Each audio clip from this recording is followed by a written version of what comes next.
I don't know about you, but I've had moments in my life where I've gotten off the right focus. I was on the right focus and maybe I got distracted. And we all get distracted, and I've talked about distracted driving before, but one time I was driving down Avenue K in Lancaster, and there was a young lady right next to me at the light. And you know when someone is supposed to go and they don't go, and you kind of go around them because you don't want to honk and have road rage or whatever happens, And so I just kind of went around her and let her finish what she was doing on her phone. And there were 2 lanes there. But then she sped up, to kind of catch up because she was sitting at the light. And then she started drifting into my lane. And so I did what all of you do. I did the kind honk. You know what the kind honk is? It's just kind of the quick, honk, just real fast, not like I'm mad at you, but I'm here. Please don't hit me. That kind of honk, right? And so I just kind of gave her a light honk. And so she drifted from my lane into her lane and into the median area. And what she didn't realize was the city of Lancaster had just put in these medians, the beautiful trees and bushes and everything. And she drifted just beyond her lane, and she hit one of those medians going about 65 miles an hour. And in her brand new car, it ripped off the front wheels, and she went skimming, and she just kind of cut all of those bushes down, cut the tree down. And I remember sitting there thinking, This young lady is hurt.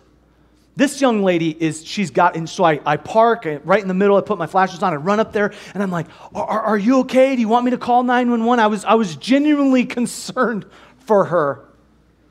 And when she's wiping the dust off her face, and she looks at me, and she goes, I can call. I have a phone,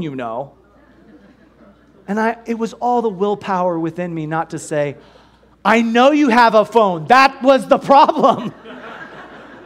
You got distracted. You could have died. You could have killed someone else. I want you to know that as Christians, oftentimes we don't realize how dangerous and damaging distraction can actually be. And so this whole point of view is about keeping our eyes on the prize, about saying, hey, listen, I know there's some things that I can focus on, but I want to focus on the most important things. I want to focus on the things that will last for eternity. And there's 3 ways to stay focused on what will matter for eternity. And I'm going to give you these 3 statements, and all 3 are true. And they're actions that we can take from these verses, from verses 12, 13, and 14. We're going to study each word in each one of these verses briefly today. But I want to give you the first one. The first one is this: be humble when you stumble. Be humble when you stumble. Can you say that with me? Be humble when you stumble. Now, listen, it's not if you stumble, it's when you stumble.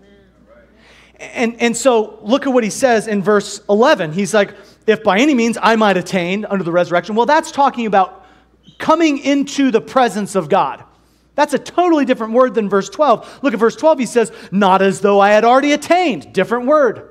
Lambano. The Greek word lambano means that he's not perfect. He's not faultless.